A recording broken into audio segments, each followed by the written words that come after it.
something. This is a really strong presentation. Congratulations. One thing that I would explore more is perhaps your backgrounds, the founders, the connection with the space. So why you guys are doing this, why you, right, and not me, for instance. I would also show investors a little bit more about the user engagement with the platform. You know, like this is a consumer app. It's something that people are going on every day, every week, every month. You know, the churn rates, as mentioned here. I think that's a really important metric for the investors to look at. Question, when did you launch this? We launched the production version of Storybook in December 2019. So, that's far along, and that's a great advice. Thanks for that. If I can just add one last thing. It's very challenging to try to get all this pitch done in like 5 minutes, as you've heard. One of the ways of doing that is use pictures. So for example, the financial model, you can do that in one picture. The engagement of the users with a particular product, you can do that in a picture and so forth. So pictures, pictures, pictures, always work, particularly if you're a time constraint. Thanks for that. Awesome. Thanks so much. All right, another round. And if anyone is doing like racing, running, or cycling, or triathlon, you'll for sure relate to what we do here at Race ID. So there are approximately 150 million race participants that start in a race each year. And they all, about 20% of these athletes, they know what they're doing. They have their experience, they have the right equipment, they perhaps even work with a coach and have a plan to go through the race journey. But for 80% of these athletes, the actual race journey is a big question mark. And the fact is that for some races, as much as 40% of the people that sign up don't even make it to the starting line. I remember when I moved to Miami from Europe or Sweden, I wanted to do open water races, that's my sport, but it was so hard to find which races there were here, and it would have been so much easier if I just had one place to find it and also guide me through the process. And that's what we're doing at Race ID. We're creating a guided race journey so participants can get the support and encouragement that they need throughout the whole race journey.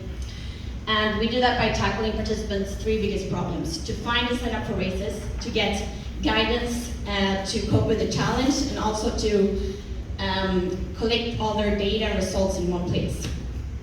And it's also during the race journey that we not only create value for the participants, but also for the organizers of events and as well as us as a company. And we do that by providing race-related services such as insurance, training programs, equipment, and everything you need to successfully reach your race journey.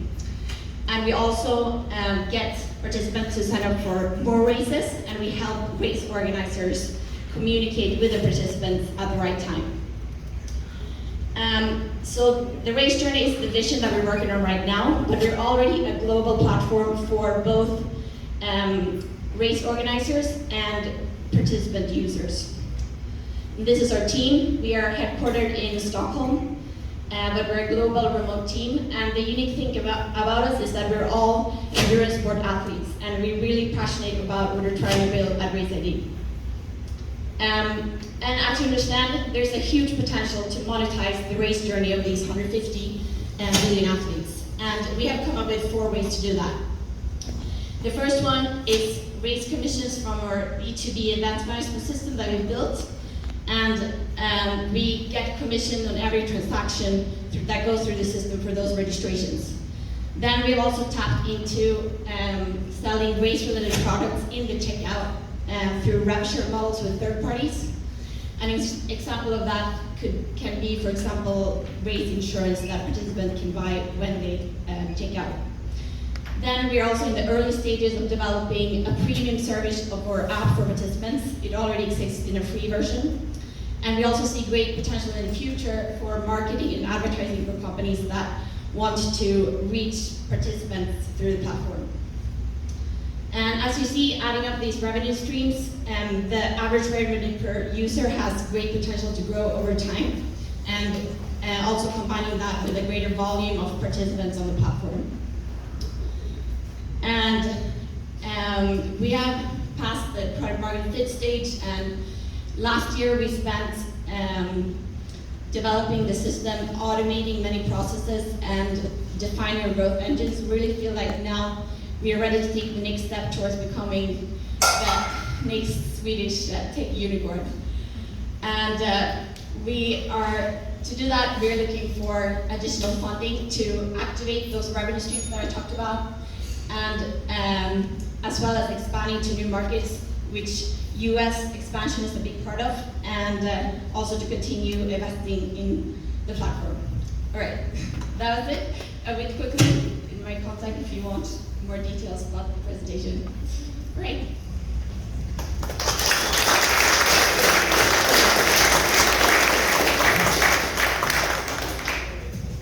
Okay, I guess I'll start again. So, as an investor, we have seen quite a few of these that are very, very similar. And some that have like, an avatar that runs with you. We have seen all sorts of, specifically on endurance athletes. One of the challenges of apps for investors is two things, okay? So you want to always address those two things. How are you going to start the flywheel, what we call the flywheel? Getting the first people signed up. Getting the first 100 users, then the first 1,000, and then the first 10,000. It's super hard. It gets easier as you get the flywheel moving, as we call it. Then the second problem is retention. How do you keep them actively engaged with your app? If you can answer those two questions, then you get the attention of investors, and if you can't, you don't get the attention of investors. So that's one concern. So one of the other concerns is that, or one of the other tips that I will give you on the presentation is rather than talk about theoretical, I'd like to hear actual, okay? In other words, here's how we're going to monetize. I'm going to do this, I'm going to do this, and I'm going to 500 people, and 86% of them have said this. We have talked to this number of organizations that organize marathons, etc. In other words, make it, we call that proof of market. So you have to, don't give us the theoretical, but tell us how you actually have a market, or if you don't have quite a market yet, how you've done the research and you've gotten the feedback, letters of intent, et cetera, et cetera, et cetera. So. Okay, I understand. Maybe I didn't fit a lot about what we've actually done in the presentation, but we have, what we've done first this year since we started the company is developing the event management system for organizers. So it's sort of a similar model to OpenTable, if you're familiar. So we have sold this system to race organizers for a while now, and we have clients in 40 countries. We have about 1,500 race organizers that use the system. Always talk about traction. Yeah. Always. Okay, so that's how we have grown, because for every organizer we sign on, their participants become members on the platform. So we have about 160,000 members already that have downloaded the app. So I took away that slide because I wanted someone else. Okay, yeah. My last comment is that pre-revenue, your ask is a little high. For US, normally you're not going to be able to. We're not pre-revenue really. We have taken in a few rounds of investments already. We're gonna get maybe 3-4 numbers here from the bank. So hopefully one of them is yours, right? So that's the goal for this. So stick with the big numbers. You explained the problem a lot, right? So maybe too much time there. You know the space. You guys are athletes. That's good enough. Next, right? So that's my. I understand what you mean. Maybe I didn't explain so much about what we've actually done. This is our next big step that we are looking to do right now, and what we are seeking money to achieve. So that's why I focused on that. But I should have maybe mentioned a little bit more about the current revenue stream. Yeah, and then how are you going to conquer all these companies that are organizing events? How are you going to conquer the users? I mean, if they have to go through your platform, that's a great strategy. So you should make. Yeah, that's the whole idea. It's more like an Airbnb or an Uber. Like you have the double-sided network effect of the whole platform. So we want to really go big. And yeah, maybe I didn't convey that very clearly, but I'm sorry about that. The number one rule is what I call the empathy rule. So imagine that you're listening to this, and if somebody told you that I have an idea, and another person told you I'm making money, which one are you going to pick? Well, if I'm an investor, maybe. Right. So I mean, so you know, you always, so the parts that you are missing is probably the most important part for your investors. Not necessarily for the customers, but for the investors for sure. All right, I really appreciate the feedback. Thank you so much. My name is Dr. Bizanti. I am the founder and CEO of MedKick, where we're going to bring care to patients' home. A little bit of introduction about myself. I was a medical director in an accountable care organization. Before that, I was a laparoscopic surgeon in 2 different countries. And out of finding the gap in healthcare, working as medical director, I found that patients are not getting the care they need in the right time, in a personalized way. So MedKick was born in April 2018. I personally invested $350,000 of my own money to tell you how much I truly believe this. And as of now, we got $1.2 million right now so far in revenue. So far, we're crushing it. We are.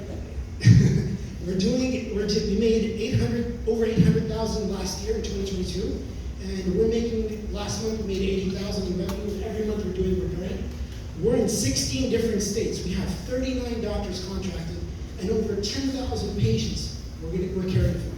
And we're growing at a very fast speed with how care at home is being delivered.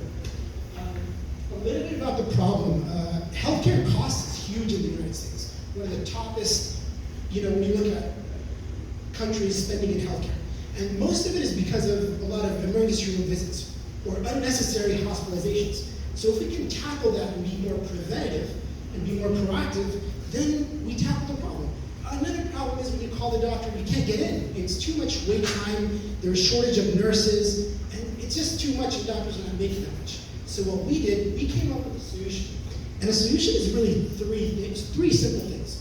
Providing nurses to call these patients and interact with them on a monthly basis and check how they're doing, how their well-being, what's going on, and address their chronic condition that's causing the hospitalizations. And we powered the nurses with a platform. And this is where the tech side comes in, where the platform now monitors the patients at home. And how does it do that? And it alerts the nurses how to take care of them and when to take care of them, by providing patients with remote medical devices.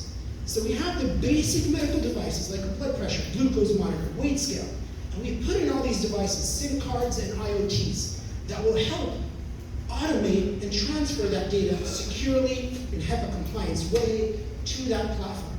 And we do this in six different services, from remote patient monitoring and chronic care management that consists of 2/3 of our revenue, to all different other services like mental health, called behavioral health integration. Now, let me get out of that product and everything. Let's talk about the market. The market is huge. It's a $30 billion industry just in the US. The more you go out, the more it's bigger. And if you look at the top to market, only 9% of the market today is being served, leaving a staggering 91% of patients not being cared for. So far, our revenue has been doubling year after year. We went from 0 4 years ago all the way to over 800,000 this year alone. And we went from 0 patients, or actually 1 doctor when I first started, I remember, as a part-time. And I've been doing this a year and a half now, full-time, and we went over 10,000 patients contracted today. But what's our plan? By 2025, we're projected to get over 27,000 patients and have over $13 million in revenue. And we're going to grow this. The way we're going to do this is by pushing more in sales in higher corporations, hospitals, ACOs, health insurance companies, and we have a plan and we've been sitting with them. Another way is pushing the market, because we've never done marketing. But we understand that the competition is high. And there's a large patient population that needs the care, so we need the competition. The thing that makes us unique, though, is not only having the nursing care, and not only having 6 different services, which other competitors don't have, but having the automation, having the artificial intelligence play a role in interacting with patients at the right time, talking to the right person, at what they need exactly. So then we can address the problem early, get it preventative, and be able to provide that. Our market, go-to-market, we were doing independent practices. We're going to go for hospitals, larger organizations. We're going to go big and fast. Our team is amazing. I told you a little bit about myself. Our COO is the vice president of Stanford Hospital. We have guys in AI and software engineering. Our nursing team is amazing. We're backed by people from great institutions like Cleveland, Emory, and Welsh Carlson that wants us to succeed. We asked for $3 million in terms of seed funding to help grow us. And we're looking for a safe note. We're looking for strategic partners who can help us grow marketing, or help us direct us in the right position where we go. Lastly, in summary, there is a problem in healthcare today. Care delivery, care access. We have the solution. We have the right team, and we are targeting those population patients that need care. I want to thank you so much. Help me help millions of patients around the world. I think you did it in the order that was best. Usually they go problem, solution, blah, blah, blah, blah, and you get to, your traction later. You started with traction, you started with your credentials. I think that was the right thing to do. Okay, because it's both of them are very strong. Now the investors are at the edge of their seat going, okay, now tell me more, right?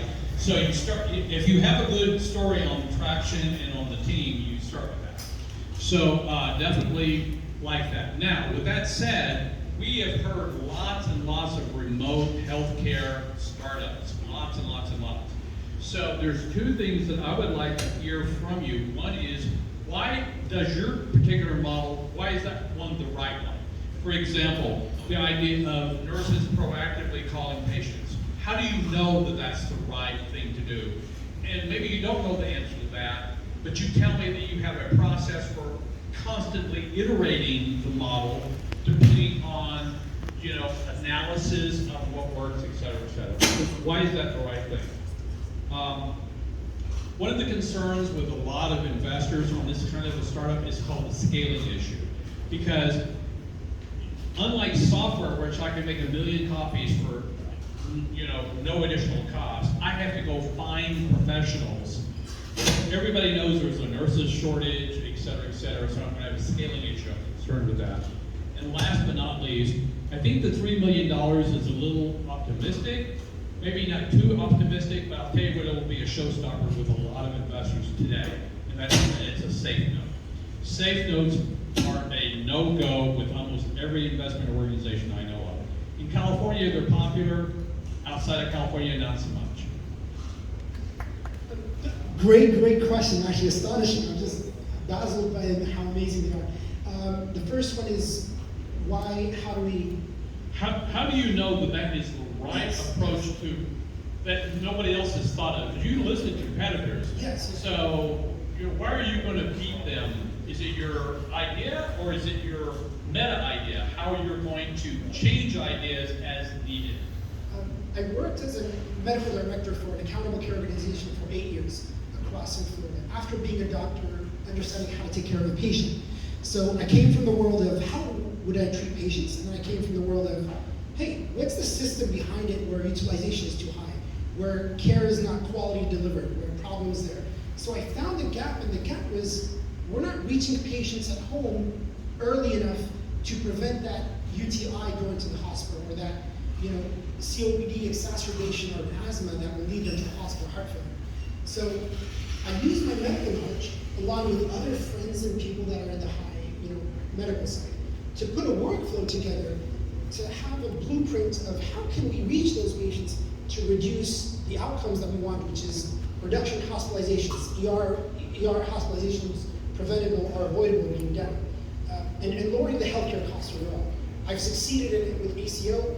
My ACO that I worked with was 3 years in a row the top ACO in the United States. There was 500 ACOs. accountable care organizations.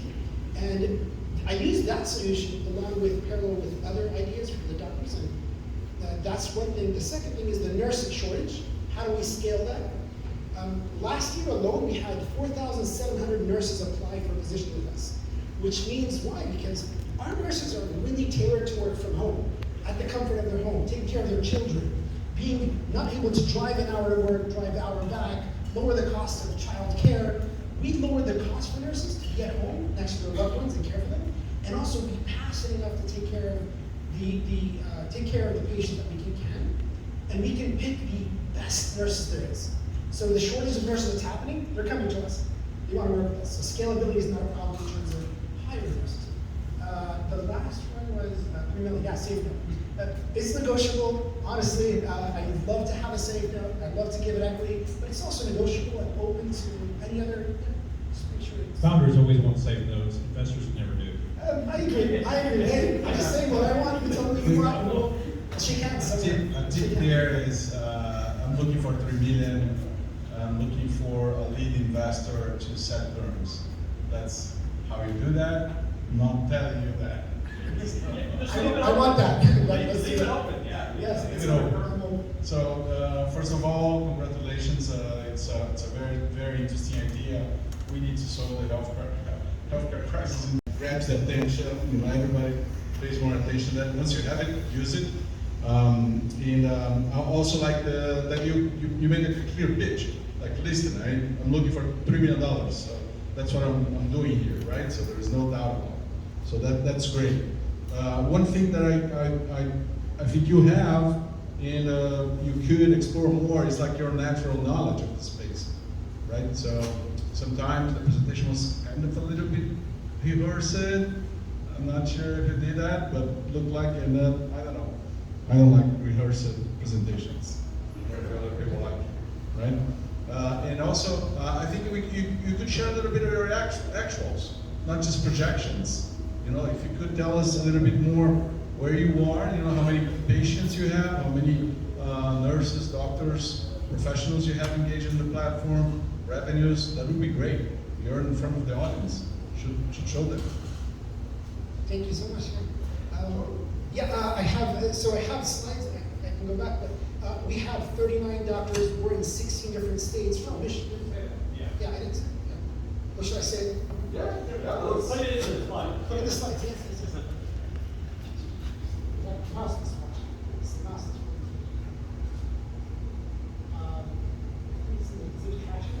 one. The first slide. Yeah. There it is. Right after. Yep. Yeah. So traction so far, we have 39 providers contracted with. They're all in 16 different states. But we started in Florida, where I worked, and talked to a couple of friends initially, 3 doctors before I opened the company. I was providing the services. They'll say, "I'll pay for it at dinner."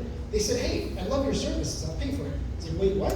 Hold on." I called a team and they said, "Build a company." April 18, I build a company.